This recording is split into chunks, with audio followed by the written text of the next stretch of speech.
네, 소선지서 간단 정리하고 넘어갑니다. 대부분 그 주제는 소선지서가 다 비슷합니다. 우선 아모스 66페이지 3번 아모스. 요엘 안 했네. 요엘 65페이지 제일 밑에 요엘 나오는데, 요엘은 몇 년도냐면 810년도, 그러니까 상당히 일찍 요엘이 예언 활동을 했습니다. 이사야보다 앞서서 나타났죠. 그 다음에 요엘 주제가 요절은 뭐냐면, 유다는 영원히 있겠고 예루살렘은 대대로 있으리라. 내가 전에는 그들의 피 흘림 당한 것을 갚아주지 아니하였거니와 이제는 갚아주리니 이는 나 여호와 시온에 거하심이라. 거함이니라. 요엘 3장 20절로 21절. 유다가 많은 괴로움을 당했죠, 이방민족에게. 그래서 하나님께서는 유다 백성을 회복해 주신다. 그래서 유다 자손을 회복하시는 여호와가 바로 요엘의 주제입니다. 역시 마찬가지로 항상 이것과 관련을 해야 돼요. 요엘도 역시 여호와 하나님 계시다. 여호와 하나님 계시 중심의 성경 신학. 그런데 거기서 유다는 영원하다란 말이 그 성경에 나오죠.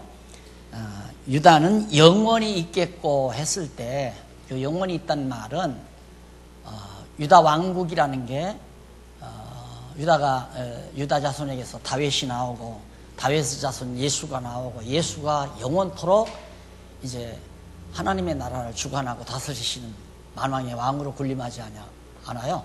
그런 의미에서 이해를 하시면 됩니다. 그 다음 아모스는 67페이지에 보면 아모스의 요절이 나와요. 요절이 나오는데 9장 8절에 나오죠. 9장 8절. 보라, 주 여호와 내가 범죄한 나라에 주목하여 지면에서 멸하리라. 범죄한 나라를 내가 멸한다. 그러나, 이게 참 복음이죠. 하나님이 멸하신다. 그 뒤에 그러나가 안 붙으면 절망이죠. 그러나 멸하는데, 그러나 야곱 집은 온전히 멸하지 아니하리라. 왜? 하나님의 택한 백성 야곱, 이스라엘의 백성이기 때문에 온전히 아주 멸하는 법은 없어요. 그래서 우리가 정말 매 맞을 때는 아프고 아깝고 아쉽지만은, 그래서 소망이 있는 것은 하나님이 아주 멸하지 않는다는 이 확실한 약속이 있기 때문에 하나님의 백성에게는 담대함이 있을 수가 있는 겁니다. 그 다음 넘어가서 오바댜 4번이죠. 68페이지에 보시면 오바댜, 대부분 유다를 침략했던 시, 그때가 블레셋이 아라비아 사람들이 유다를 침략했던 시기일 것이라는 기원에 정확하게는 언제 기록했는지는 나타나지 않아요. 그러면 요절은 1장 18절. 오바댜의 요절, 오바댜 1장 18절에 보면 야곱 족속은 불이 될 것이요 요셉 족속은 불꽃이 될 것이며 에서 족속은 초계가 될 것이라. 그들이 그의 위에 불어서 그를 살을 것인즉 에서 족속에 남은 자가 없으리니 이는 여호와께서 말씀하셨습니다. 에돔은 다 망해 없어진다.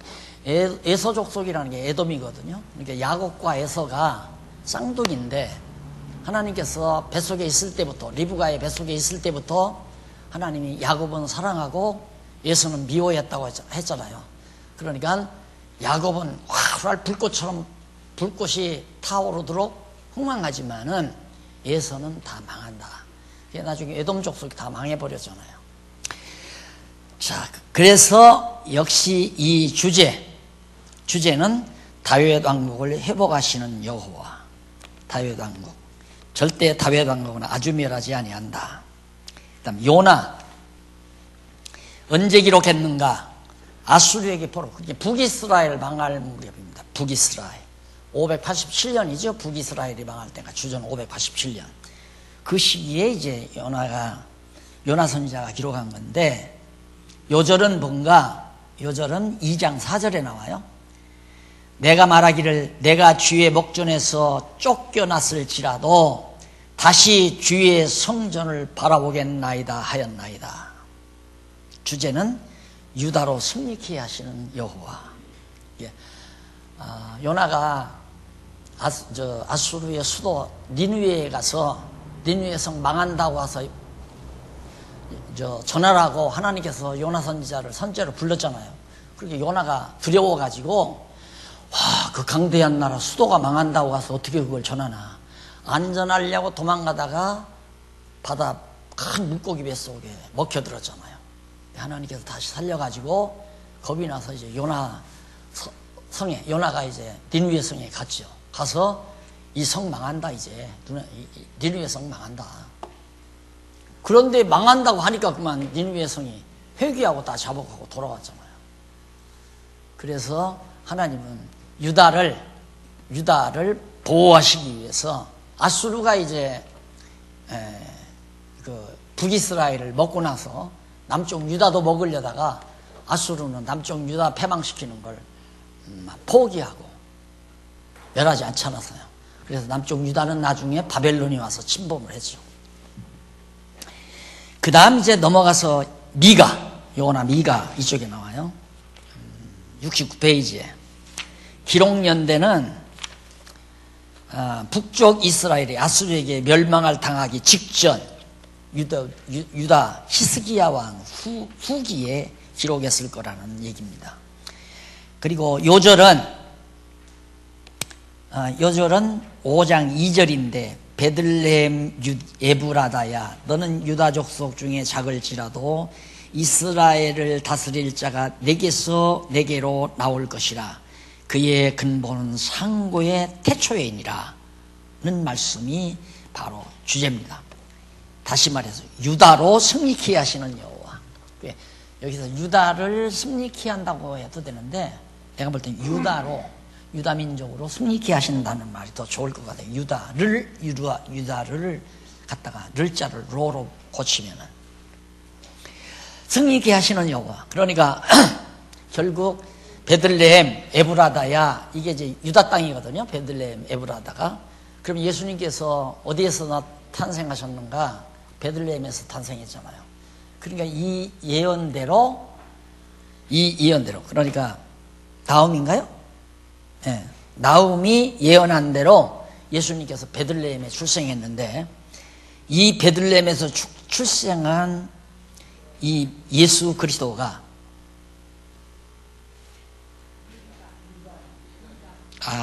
내가 지금 자꾸 헷갈려요. 나움이 아니고 미가죠. 네, 미가가.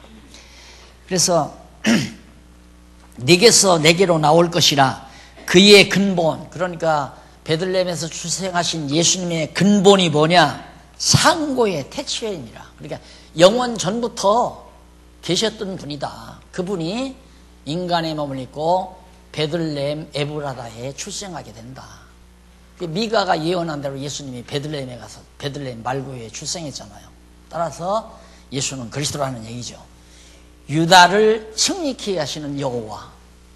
결국 그렇게 섭리하시는 모든 역사가 여호와 하나님을 깨달아 알고 경외케 하시는 거죠. 그러니까 예수를 베들레헴에 출생시키는 이유가 뭔가, 출생시켜 하신 이유가 뭔가, 이렇게 들어가면 돼요. 예수님이 베들레헴에 출생한 이유는 선지자 미가의 예언을 이루게 하려고. 그럼 선지자 미가의 예언을 이루게 하려고 하는 이유는 뭐냐? 예언대로 성취됨으로 여호와가 하나님이신 줄을 깨달아 알고 경외케 하려고, 그 말이에요. 아시겠죠? 그 방향으로 항상 성경을 강의하면 누구라도 할 수 있어요. 누구라도. 교재 다 있으니까. 그런데 너무 쉽게 다 돼 있는데, 나는 못 가르친다고 아야 포기해버린가? 아야 포기가 되는 거예요. 얼마나 쉬워요. 지금 미가가 베들레헴에서 예수가 태초부터 있었던 예수가 출생해서 나올 것을 미가 선지자가 예언했는데 이 일을 왜 했는가? 결론적으로는 여호와 하나님 계시하려고 한다. 어떻게? 선지자 미가가 예언한 대로, 예언은 하나님의 언약에 기초한 거니까 예언한 대로 베들레헴에 출생한 것을 보니까 예수가 누구냐? 그리스도다 이거예요. 그러면 언약대로 그리스도를 보내신 분이 누구냐? 여호와다 이 말이죠. 그럼 베들레헴에서 예수님이 출생하게 한 이유는 여호와를 깨달아 알고 경외케 하려는 것이다 그 말이에요. 그러니까 성경 어디를 보든지 여호와 알고 경외하며 찬양케 하려는 거예요. 그러니까 결국 성경을 깨닫고 우리가 바른 신앙을 가졌다면 찬양밖에 남는 게 없어요. 감사와 찬양. 그게 남아야 신앙이 건전하고 바른 신앙이다. 찬양과 감사가 없으면 자연히 마음에 짜증이 나잖아요. 불만, 불평이 쌓이게 되고 원망이 쌓이게 되고 내 마음이 불평하면 자꾸 저 인간 때문이라고 생각하거든. 가정에서도 그러잖아요. 자기 공연이 속상하니까 밖에 나가서 친구한테 속상하고 와서 공연이 큰딸한테 화내고 막내한테 화내고 남편한테 짜증 부리고 밥 잘 안 먹는다고 애들한테 야단치고 집안 어지러웠다고 소리치고 그게 다 바로 인간들이 하는 일이란 말입니다. 그러나 마음이 편해보세요. 아이고 다 어지러졌구나. 야야야 내가 치마 하고 다 하잖아요. 그렇게 달라는 거예요 사람이. 그러니 우리가 여호와 하나님을 깨닫고 항상 찬양하며 감사하며 산다는 게 그게 행복의 지름길이에요. 행복하게 사는 방법 천하 없어도 다른 방법 없어요. 절대. 순간적으로는 행복할 수 있어요. 배고픈데 맛있는 음식점에 가서 그냥 입맛에 딱 맞는 밥 한 그릇 먹을 때 그 순간이에요. 그 순간. 그러니까 외부적으로 들어오는 행복은 순간순간 땜질하려니까 바빠.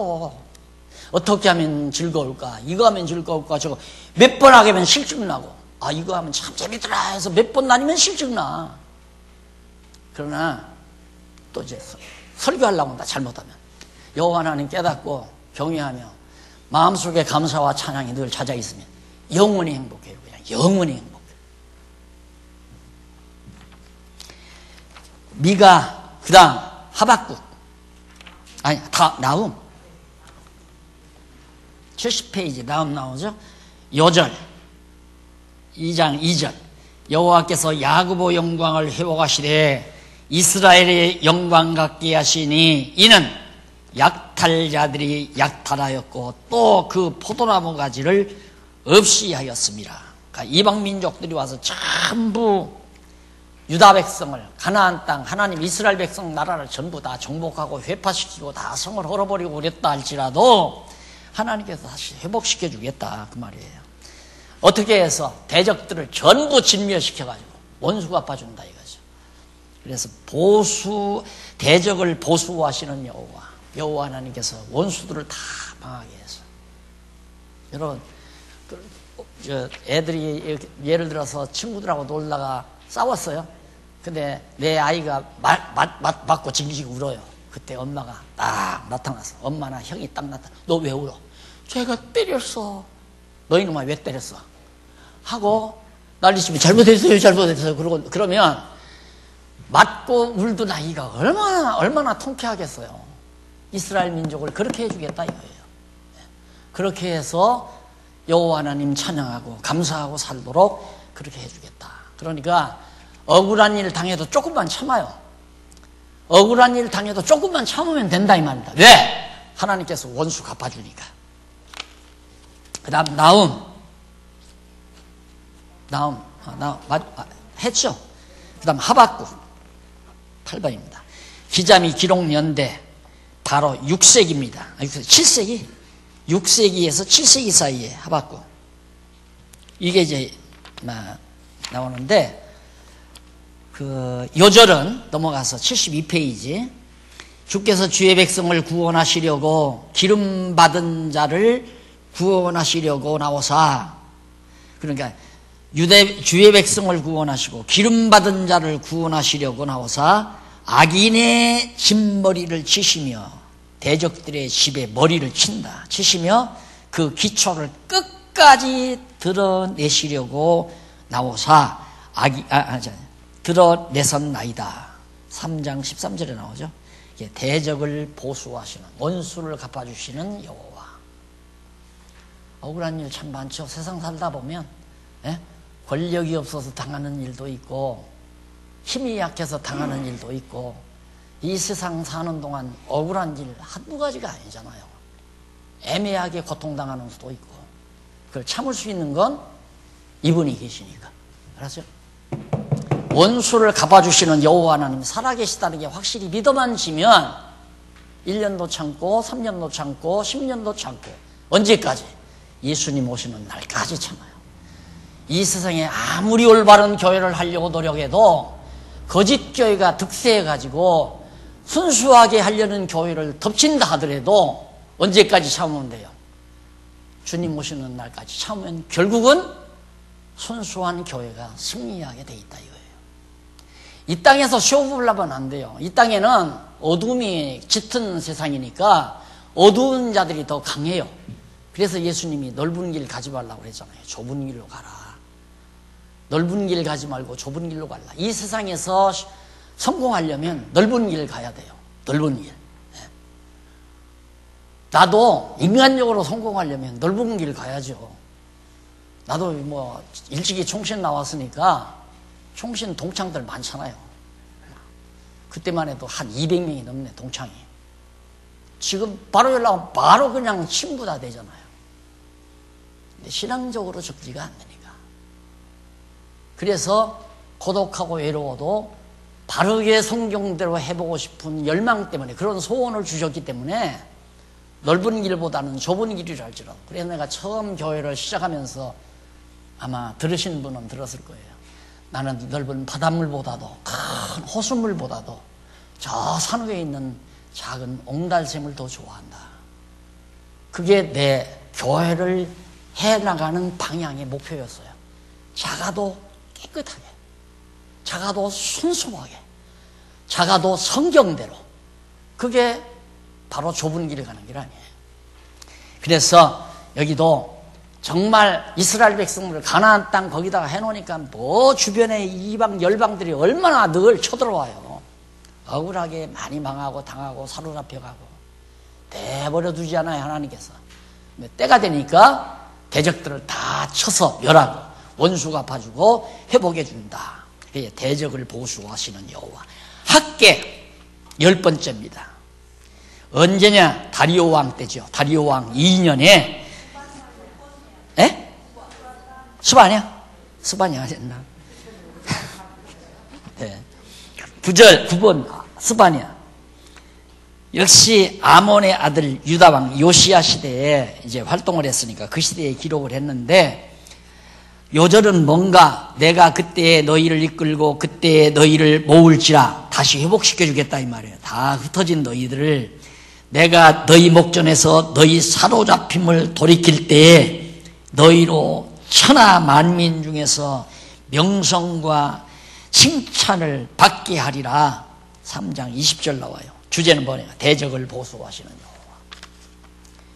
뭐 우리 교회 일찍부터 나오셔서 지나보면 우리 교회 간단한 역사에서도 알 수 있을 거예요. 막 다 흩어버리잖아요. 전부 다 흩어버리더니만 다시 모아서 일으켜 놓잖아요. 그리고 그 나를 이단으로 죽였던 목사가 얼마 전 작년인가 재작년에 여기 와서 앉아가지고 뭐 한다고 앉았다가 갔잖아요. 와가지고 그 목사님 그 이단이라고 괴롭혔던 놈들 다 죽었어, 다 죽었어 그러고 가잖아요. 나는 그 사람들이 죽어서 통쾌한 게 아니라 하나님께서 교회 다 헐어놓고 무너질 줄 알았는데 그래도 하나님이 다시 일으켜 놓은 거, 그게 하나님 살아계신 증거죠. 여호와 하나님께서 헐고 세우시고 흩으시고 모으시고, 그게 여호와 하나님 살아계신 증거를 보여줘서 우리로 하여금 너 잘났다고 떠들어대지 말고 여호와 하나님 살아계셔서 교회를 세우기도 하고 헐기도 하고 모으기도 하고 흩트기도 하는 거다. 그러니 나를 경외하라, 경외하기를 배워라, 그 얘기예요. 그러니까 실상 내가 여기서 이렇게 강의하는 것보다 더 중요한 것은 내 가족이 망했다 흥하고 내가 건강했다가 병들고 이런 상황들이 더 여호와 하나님을 진하게 배우는 실제 실습교육이죠. 그렇죠? 실습교육. 시끄럽다가 조용해지고 싸우다가 평화로워지고 이런 것들이 다 여호와 하나님께서 해가시는 일이다. 그 다음 스가랴. 스가랴는 역시 다리오 왕 때죠. 또 뭐 빼먹었어? 왜 이렇게 바빠? 학계. 네, 학계는 포로에서 돌아온 후 시대인 다리오 왕 2년이라고 그랬어요. 그 다음 요절은 이 전후 나중 영광이, 그러니까 바벨론 포로에서 돌아와 가지고 헐어진 예루살렘 성전을 다시 지켜야 했는데 그 성전의 영광이 이전 영광보다 크리라. 항상 그러죠. 하나님께서는 헐었다가 세우실 때는 더 크게 해주잖아요. 더 크게, 더 좋게. 보세요. 욥도 망하게 했다가 회복시킬 때는 배나 더 여호와롭게 했잖아요. 우리도 죽었다가 부활할 때에는 더 영광스러운 몸으로 부활하잖아요. 그러니 헐어지는 것도 좋고 흩어지는 것도 좋고 싸우는 것도 좋고. 왜? 더 좋게 하시는 거니까. 많이 들었죠? 하나님은 더 좋게 하십니다. 더 좋게 하십니다. 이게 더 좋게 하신다는 이 소망을 놓치면 작은 거 헐어져도 못 살아요. 괴로워서 낙심천만하고. 근데 하나님은 더 좋게 하시는 여호와라는 거 딱 알고 나면, 예를 들어서 1억 재산이 망했다. 하나님은 더 좋게 하신다. 믿고 참고 소망 가운데서 기다리는 신앙을 우리가 해갈 수 있는 거죠. 여호와라는 신앙. 그 다음 스가랴. 맞죠? 스가랴는 역시 포로 이후 시대예요. 다리오 왕 2년. 그때의 요절은 그 뒤에 나와요. 8장 3절에 나오는데, 나 여호와가 말하노라 내가 시온에 돌아왔은즉 예루살렘 가운데 거하리니. 그러잖아요. 여호와 하나님께서 바벨론이 와서 예루살렘 성전 헐어버릴 때는 그때 하나님께서 예루살렘 떠났다고 말이에요. 그러니까 예루살렘 다 회파되고 헐어져 버렸지만 이제 내가 다시 돌아간다, 예루살렘으로. 그래서 예루살렘은 진리의 성읍이라 일컫겠고 만군의 여호와의 사는 성산이라 일컫게 되리라. 8장 3절. 더 영화롭고 더 크게 되잖아요. 낙심하면 안 돼요. 절대 낙심하면 안 돼요. 그래서 내가 많이 들으셨죠? 어려움 당한 분에게 딱 만나서 주저앉지만 마. 아마 나한테 많이 주저앉지만 마. 참고 지탱해라 이거예요. 기다려라. 왜? 하나님이 반드시 일으켜 주신다. 이거 믿어야 성경신학자예요. 그걸 믿어야.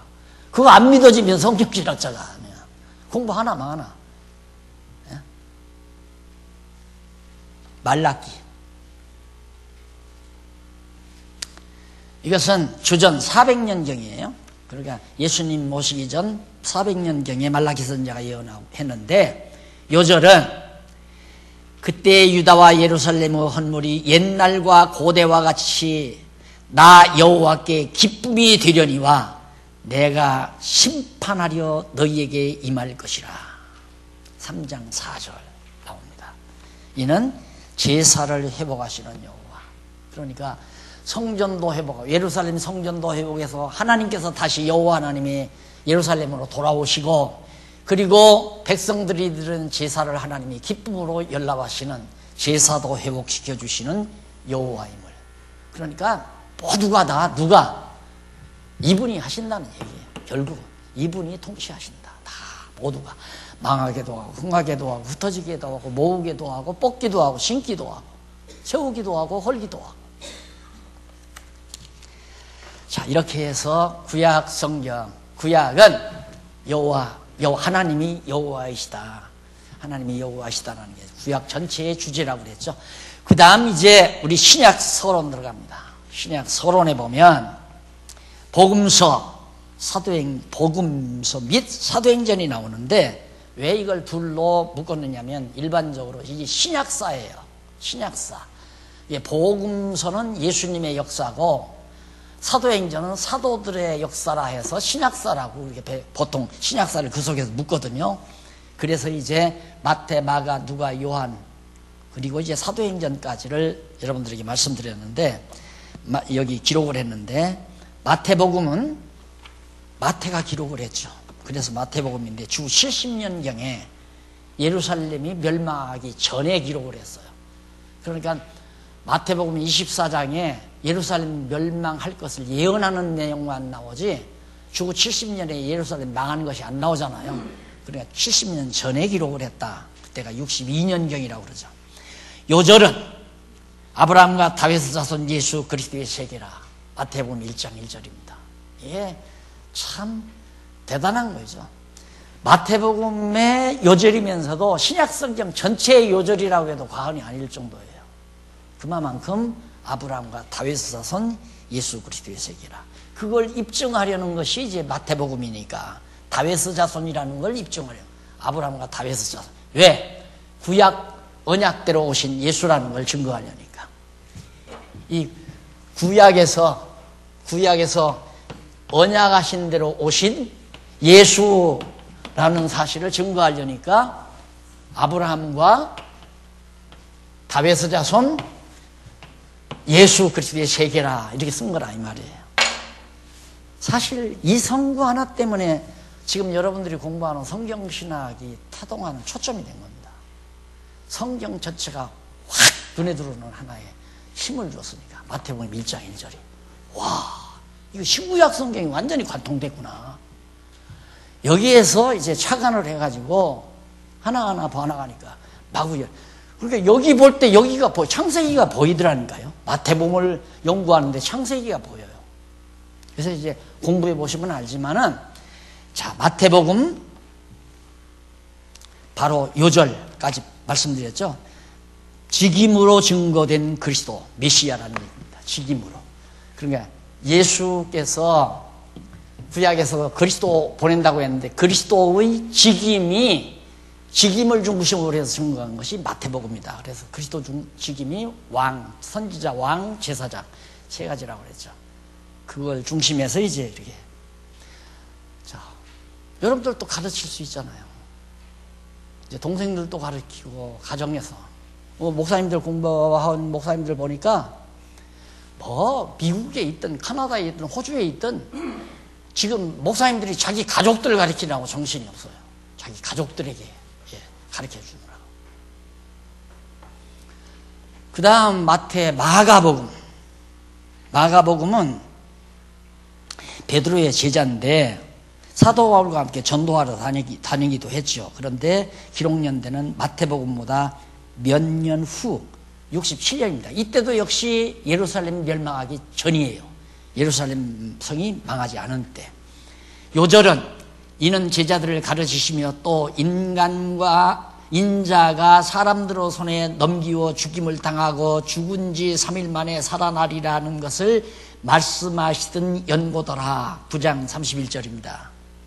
예수님이 어떤 분인가 가르면서 인자가 하나님의 아들 예수 그리스도가 사람의 손에 넘기워져서 낮아진다 이 말이죠. 다 죽임을 당하고 죽은 지 3일 만에 부활하신다. 그래서 신분으로 증거된 그리스도. 예수님은 본래 하나님의 아들의 신분, 그 다음 낮아지시는 신분, 그 다음 높아지는 신분. 그게 나오죠 마가복음에. 그래서 신분을 중심으로 증거되신 예수 그리스도. 신약은 그리스도 계시, 구약은 여호와 계신데 근본적으로 여호와를 계시하는 건 근원적인 거고, 그리스도 계시는 여호와를 계시하는 하나의 방편적으로서의 계시예요.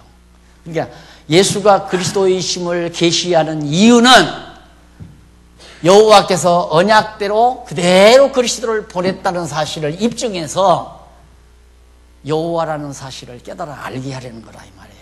그러니까 내가 지난번 강의하면서 그랬죠. 여호와 계시, 여호와의 언약, 여호와의 성취 그래도 맞지만 여호와의 언약, 그리스도 성취 이렇게 말한 이유가 바로 직접적인 용어를 쓰기 위해서 그런 것이다. 그러니까 그렇게 이해하시면 된다 이 말이에요. 자, 그러면 요절은 신분이죠. 그 다음 누가복음은 80페이지 요절 및 주제 나와요. 이것도 누가복음 역시 기록 연대는 62년에서 63년 사이, 이때도 예루살렘이 아직 멸망하기 이전에 기록한 거예요.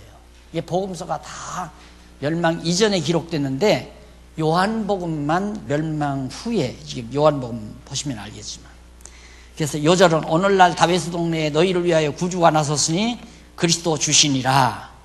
주제는 사역으로 증거된 그리스도, 예수가 그리스도다. 이 사실을 예수님이 행하시는 일들을 통해서 사역을 중심으로 해서 예수가 그리스도임을 증거하는 내용이다. 그 다음 요한복음 주 90년경이니까 예루살렘 멸망하고 20여 년 흐른 이후입니다. 81페이지 나오죠.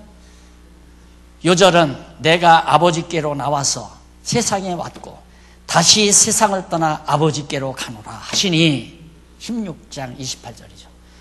이 성경 각권을 제가 쪽교재를 쓸 때 제일 어려웠던 것이 요한복음이라고 그랬죠. 그리고 제일 나중에 썼고, 요한복음 쪽교재를 안 풀리니까.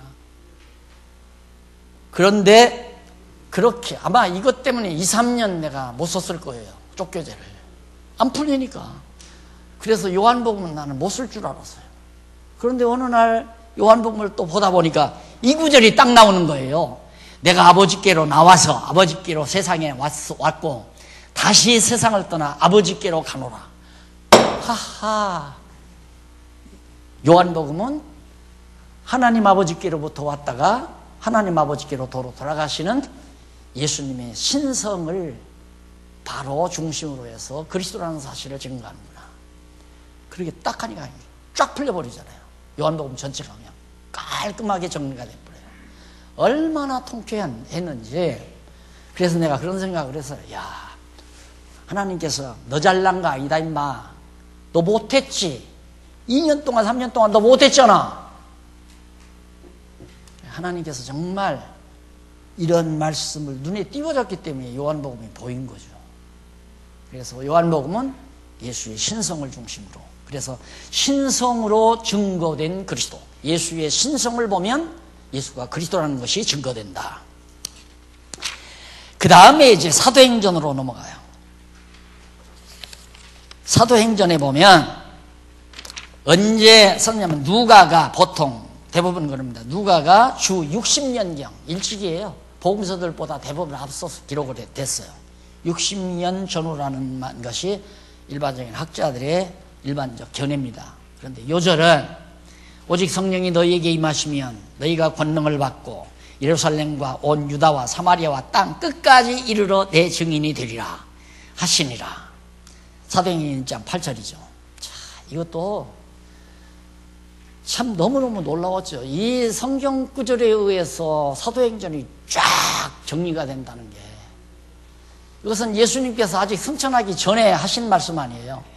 그러니까 예수님께서 이렇게 예언한 말씀이 사도행전에서 그대로 진행이 되는 거예요. 그러다 보니까 사도행전이 그냥 정리가 되죠. 왜냐? 예수님이 승천하시면서 누구를 세우냐면 사도를 세워요. 사도란 뭐냐면 심부름꾼이에요. 우리 순수한 말로 의미를 찾자면 아포스톨로스란 말이 헬라어로 사도란 말인데, 그 말은 뭐냐면 심부름 보내는, 심부름꾼 그 말이에요. 보냄을 받은 자. 그러면 심부름꾼이, 야, 너 김첨지 댁에 가서 오늘 아버님 생일이니까 점심 12시에 오셔서 같이 식사하자고 전해라 하고 심부름을 보냈어요. 그런데 이 녀석이 가가지고 지 마음대로, 어르신, 아버지가 그러는데 오늘 생일이라고, 아버님 생신이라서 오후 5시 반에 오셔서 저녁 식사를 하시랍니다. 같이 하시자고 하십니다. 그렇게 전하고 갔다가는 그건 나쁜 놈이에요. 보냄을 받은 자가 아니에요. 그냥 아버지가 해준 말대로 가서 12시에 오셔서 식사하시자고 해라. 그대로 가서 해줘야 한다며. 그대로. 그게 사도가 하는 말이다. 사도 임무가 뭐냐? 예수님이 가르쳐준 말씀대로만 가서 전해라 이 말이에요. 덧붙이지 말고, 내용 덧붙이지 말고, 자기 생각 덧붙이지 말고, 예수님이 무슨 뜻으로 이런 말씀을 했는가를 잘 바르게 전달해 줘라. 그가 사도예요. 그런데 이 사도가 점점 속사도가 되고, 속사도가 교부가 되고, 교부는 교회 아버지가 된다 입니다. 교회 아버지 세워놓고, 그 다음 교부가 나중에는 신부, 신의 아버지라 해요. 신의 아버지, 신부. 신부가 나중에는 주교가 돼. 주교는 주인 주자하고 교회 가리킨 교회의 주인이다. 임금이다 이 말이에요. 교회 임금. 이게 지금 타락으로 가는, 교회 타락으로 가는 지금 과정 아니에요. 성경에 어디 주교가 있고 신부가 있고 어디 교부가 있고 속사도란 말이 어디 있어요? 그냥 사도 이후에는 교사, 성경 가리키는 교사, 가리키는 자, 사도 이후에는 가리키는 자예요. 사도가 전한 내용을, 예수님 말씀대로 전한 내용을 그대로 가르쳐주는 자, 그게 교사란 말입니다. 그런데 그걸 자꾸 권위를 붙여요. 교부, 교회 아버지. 그 다음 이건 교부 하니까 약하잖아. 이거 신부다. 신과 같은 아버지다. 성결아 이거야. 신부. 이것도 다 안 되니까 이제 나중에는 주교. 완전히 주자를 이기지. 임금주 아니 교회 왕이다 그 말이에요. 교회 왕이다. 주교 만들어 놓고 주교가 여럿이니까 또 더 높은 왕 해야 할 거 아니에요. 그러다 보니까 교황. 이거 황제 아니에요. 교황. 이래서 천주교가 이런 식으로 정치 집단 만들어 가지고 15세기, 16세기까지 잘해먹었잖아요. 교회에 무슨 통치자가 있어요. 통치자가. 누가 누구를 다스려요. 교회에서. 그건 안 되는 거예요. 그건 아니에요. 절대 아니에요. 그리스도가 교회 머리시지. 그리스도가 교회를 다스리시지. 어떻게 교회 아버지예요, 교부. 교회 아버지가 누가, 이게 나중에는 이제 이게 종교개혁하고 나서, 목동이지요, 목동. 목사라는 말이 목동이에요. 장로님들, 교인들을 이렇게 보살피는 자를 말한 건데, 그걸 갖다가 한 군데서 목사라고 번역해 놓고, 목사를 교회 최고 인물로 높여놓고서는 교황처럼. 그리고 골목대장이라고 내가 그러잖아요. 목사들은 골목대장이라고. 교황은 전 세계적으로나 교황을 하지만, 목사들은 교인 한 20명, 한 30명 모아놓고 거기서 대장이야. 그래도 몇만 명 모아놓고 사람은 그래도 스케줄이라도 있잖아. 아니에요. 그건 아니에요. 절대 아니에요. 그러니까 다 각자 은사 따라서 하나님께서 주신 사명 따라 각자 자기 일을 하면서 서로 사랑으로 보살펴 나가는 그런 순수한 가정과 같은 교회, 그게 바로 성경이 말하는 교회란 말입니다. 그래서 이 사도행전에 예수님께서 사도들에게 땅끝까지로 내 증인이더라. 내 증인이란 말은 내가 그리스도라고 하는 이 사실을 너희들은 가서 전해라. 그러니까 신약 성경은 예수가 그리스도다 그거밖에 아니라니까. 총 결론이 어떤 말을 해도 신약 성경에 어떤 내용이 나와도 예수가 그리스도라는 얘기예요. 그러면 예를 들어서 사도 바울이 고린도 교회 성도들한테 욕을 먹었다. 그런 내용이 성경에 나와요? 사도 바울이 고린도 교회 성도들로부터 오해를 받아서 욕을 먹었다. 사도 바울이 돈만 한다. 돈 많은 부자 교회 가가지고 우리한테 온다는 날 안 왔다. 이러고 이제 고린도 교인들이 바울을 욕했잖아요. 그럼 그게 어떻게 예수가 그리스도냐? 그거 다 예수님께서 앞으로 교회가 있으면 서로가 싸우고 분쟁할 것을 다 예언해 놨어요. 그러니까 그런 예수님의 말씀대로 교회가 싸우고 분쟁하는 것은 예수가 누구다? 그리스도다. 이걸 확정해 주는 중요한 내용이라 이 말이에요. 그러니까 우리는 여러분, 바울은 그렇게 오해를 받지 않았습니까? 그러니까 여러분 지금도 목사를 오해하면 안 됩니다. 그건 설교지. 그건 설교라 이 말이에요. 바울이 배척받는 거, 예수님께서 야 너희들 가서 이제 배척받으들랑 발에 먼지 떨어버리라. 배척받을 거 다 알았잖아요. 그러니 바울이 고린도 교회로부터 배척받는 거 당연하죠. 배척받는 것을 보니까 예수님이 그리스도였구나. 그 양반이 말씀한 대로 어떻게 이루어지냐. 그분이 그리스도라 이루어진다. 따라서 여호와 하나님 살아계시다. 그래서 우리는 여호와 하나님 깨닫고 그를 경외하며 찬송하며 사는 거. 이렇게 성경을 해석에 들어가야 여러분들이 가지고 있는 이 엄청난 보화인 성경신학이지, 여러분 주의 종을 박대하면 안 됩니다.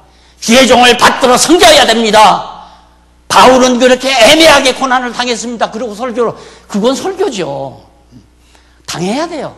바울은 박대당해야 되고 전도하러 가서 핍박당해야 되고 욕먹어야 되고. 왜 예수님이 그렇게 다 당한다고 그랬잖아요. 핍박당하고 환난당하고 감옥에 갖다 가두고 예언 다 해놨으니까 예언대로 되는 거. 아이고 너무 오래 간다. 왜? 성경을 성경신학적으로 해석하는 방향을 자꾸 놓치는 것 같아요. 답답해요. 그래서 좀 제가 목소리가 좀 높아졌는데 명심해 주십시오. 정말 우리들 엄청난 보화 가지고 있는 거예요. 결국은 모든 성경인 신약 성경은 예수가 그리스도라는 얘기고, 그런 이유는 여호와 하나님 살아계시니까 깨달아 경외하고 찬양하며 살아라. 그 얘기예요, 성경은. 그러니까 이쪽으로 가야지. 이걸 성도들로 대략해서 여러분 주의 종 바울은 핍박을 받아서 고린도 교인 성도들은 나쁜 놈이라 바울을 핍박했습니다. 여러분은 핍박하면 안 됩니다, 주의 종을. 그러면 들으면 들을수록 아이고, 내가 지난번 목사님 생일 때 선물을 안 했는데 마음에 짐이 될 거 아니에요. 이게 설교를 들으면 마음에 부담이 오는 거고, 성경 강론을 제대로 들으면 야 진짜 여호와 하나님 내 죽고 사는 거 다 마음대로 주관하시고, 망하고 흥하게 하는 거, 건강하고 병드는 거 다 관장하고 주관하고 섭리하고 계시는 여호와 하나님이 살아계시다. 모든 짐이 다 놓아지잖아요. 무거운 짐들이 다 벗어지잖아요. 여호와 하나님 감사합니다. 당신만이 영원히 찬송하겠습니다. 할렐루야. 이 생활이 우리의 신앙생활이에요. 오늘 우리가 이 성경 배우는 것도 그거 아니에요? 이렇게 간단하게 요점 정리하니까 더 리얼하게 잘 나오잖아요. 그래서 이걸 강의해달라고 자꾸 했던가 봐요. 나는 이거 본론에서 다 나오는 거라 시간을 단축하기 위해서 좀 뛰어넘어갔더니 이걸 왜 빼느냐고 막 난리들이라서 지금 하고 있는데, 로마서 가고 싶다. 사도행전, 행적으로 증거된 그리스도. 사도들의 행적, 예수님이 심부름꾼들이 한 행적을 보니까 예수가 그리스도다 그 말이에요. 알았죠? 그 다음 로마서는 이건 물론 사도 바울이 57년경에 기록을 했어요. 그런데 복음에는 하나님의 의가 나타나서 믿음으로 믿음에 이르게 하나니 기록된다. 오직 의인은 믿음으로 말미암아 살리라 함과 같으니라. 1장 17절에 나오는 말씀입니다. 그래서 칭의의 복음, 믿음으로 의롭다함을 얻는 칭의의 복음으로 로마서가 간단하게 요약 정리됩니다. 그 다음 고린도전, 이것도 역시 사도 바울이 57년경. 내용은 주께서 너희를 우리 주 예수 그리스도의 날에 책망할 것이 없는 자로 끝까지 경고케 하시리라. 누가? 주께서. 그러니까 우리의 생활도 우리 다 육성을 가지고 있기 때문에 불이한 게 많잖아요. 실수도 많이 하고. 그런데 그걸 흠이 없게 누가 만들어 주시는가? 우리의 머리 되시는 그리스도께서 건덕을 세워가게 한다 이거예요. 예? 건덕이 뭡니까? 건덕 우리 늘 배웠잖아요. 주의 몸을 세워가는 중요한 요소예요.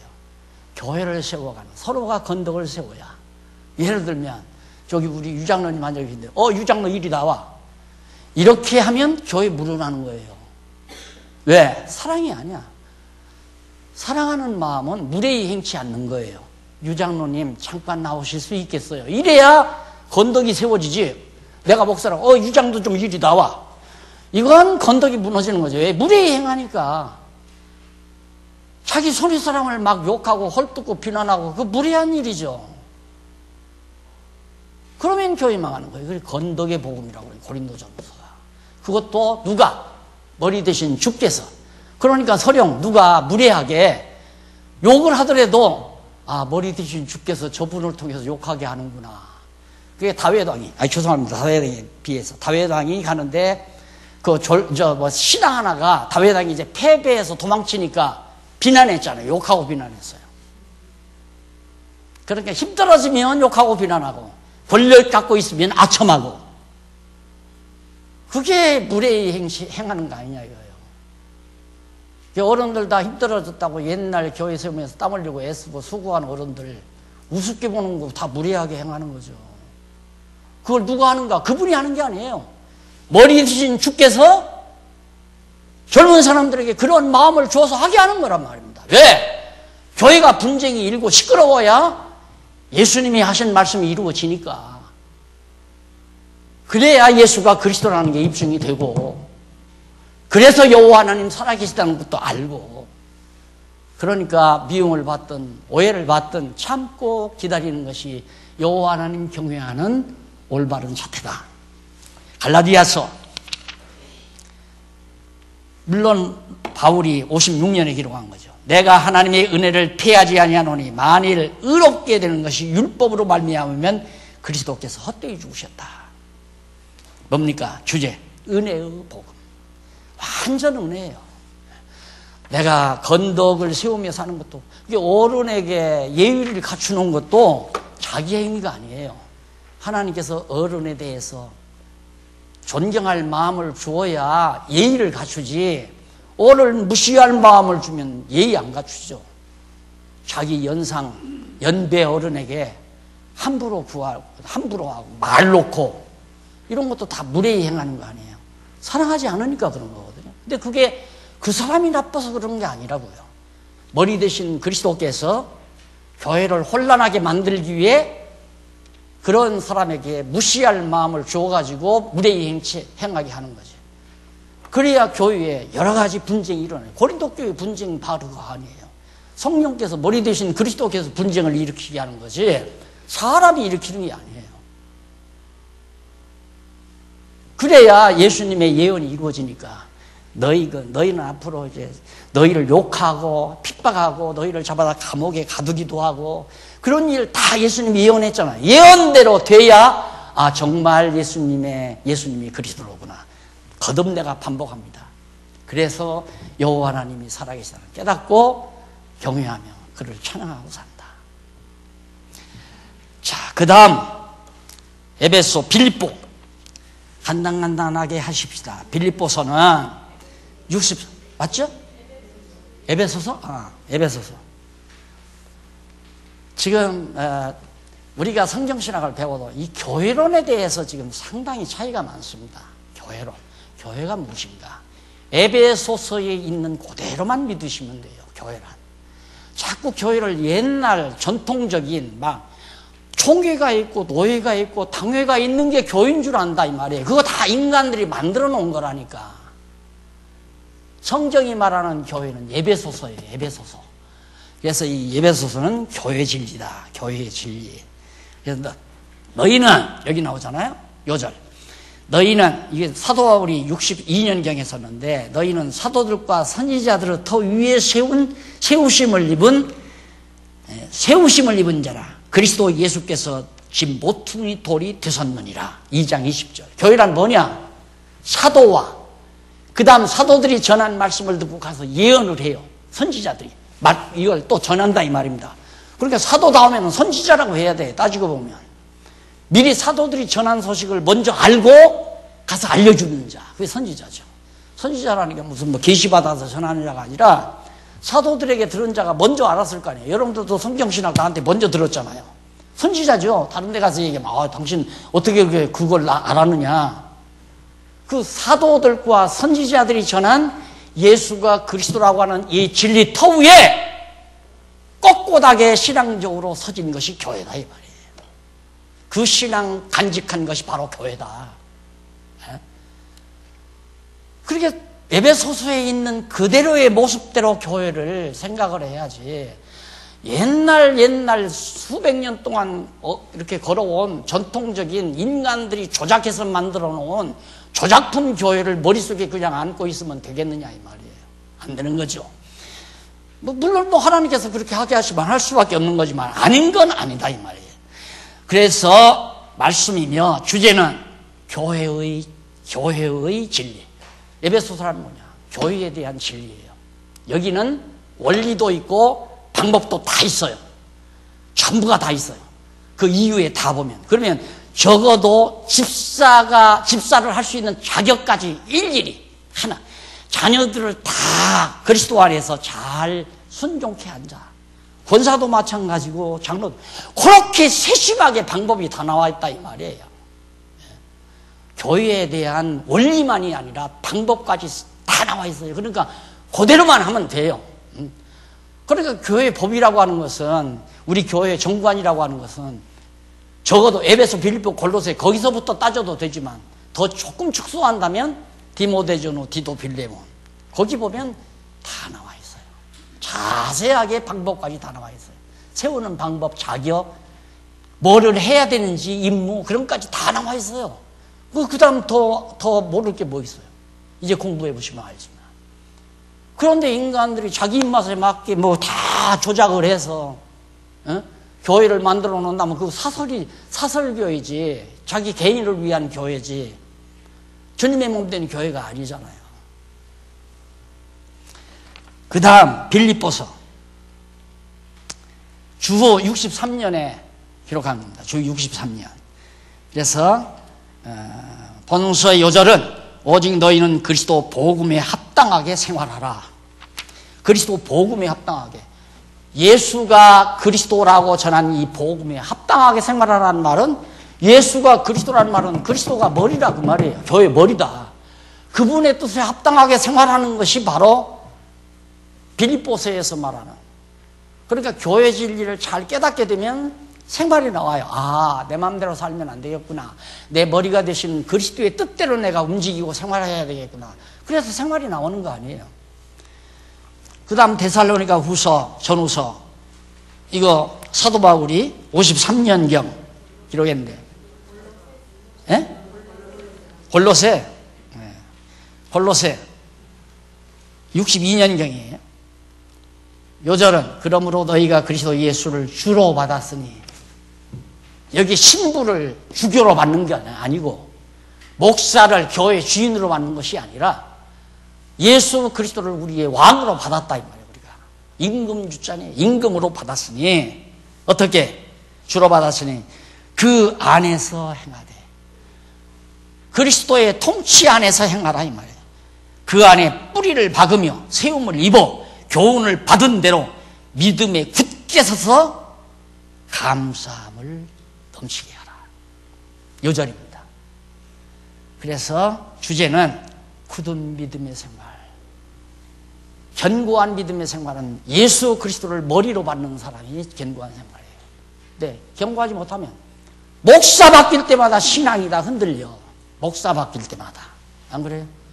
목사 승계하니까, 최 목사 오면 최 목사 선교하니까 그 신앙이 달라지고, 이 목사 오면 이 목사 선교하니까 또 신앙이 달라지고. 한국교회가 그 모습 아니에요. 그래서 후계자가 바뀔 때마다 교회가 난리가 나는 이유가, 전임자 목사 같은 거 싹 다 없애버리고 자기 생각대로 교회를 다시 세우려니까 그렇게 되는 거란 말입니다. 근데 성경대로 예수를 주로 받아서 주 안에서 우리가 산다면 목사가 바뀌든 장로가 바뀌든 집사가 바뀌든 무슨 상관이 있습니까? 내 신앙 주님 모시고 사는데.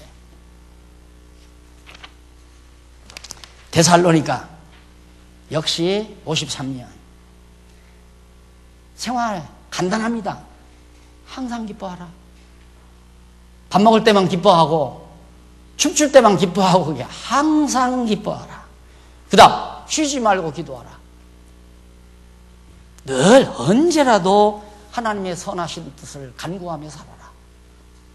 그 말이죠. 그 다음 범사에 감사하라. 모든 일 다 감사하라. 어떠한 일이라도. 이것이 그리스도 예수 안에서 너희를 향하신 하나님의 뜻. 하나님의 뜻이 뭐냐?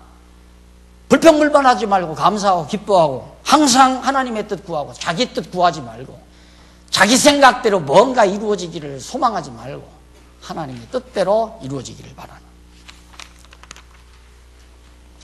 디모데전후, 디도빌레몬 이건 다음 시간에 여기서부터가 이제 구체적인 교회 법입니다. 교회 헌법. 쉽게 말하면 교회 뭐 정관이라든가 헌법이 여기서부터가 쭉 나오니까 다음 시간에 오셔서 디모데 전후부터 우리 하기로 하고 오늘 강의 여기서 마무리합니다. 기도하십시다.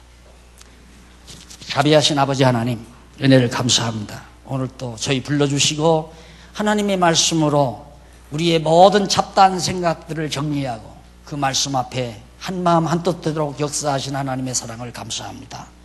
하나님께서 우리의 생각을 돌이키지 아니하시면 우리는 내 욕심과 내 생각대로 살 수밖에 없는 것이 우리의 나약한 인간입니다. 머리 되신 주여 지체인 우리들을 온전히 장악해서 주관해 주시옵소서. 예수님 이름으로 기도드립니다. 아멘.